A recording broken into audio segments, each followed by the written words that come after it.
Welcome to the Salmon Runs YouTube. Enjoy the video. You start by making the work safe and capturing facts.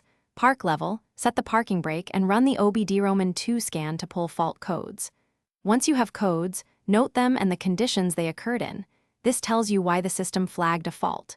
If symptoms continue, disconnect the battery negative for 60 seconds to clear transient faults, but make sure to preserve stored settings first. These steps expose whether the issue is electrical, sensor, or software related. Next, you focus on the sensors and wiring that feed the terrain management system. Physically inspect wheel speed, yaw, and suspension height sensors for contamination or connector corrosion. Debris causes false readings. Then use a multimeter to verify supply voltage and resistance against spec values, because marginal readings often explain intermittent faults.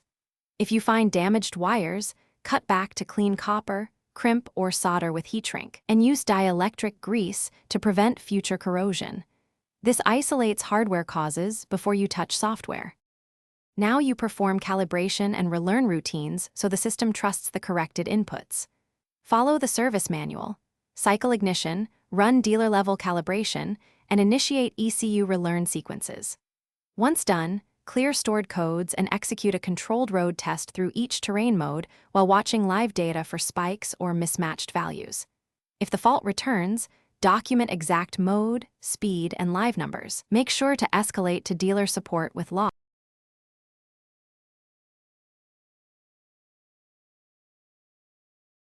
Thanks for watching. Consider subscribing if we helped you.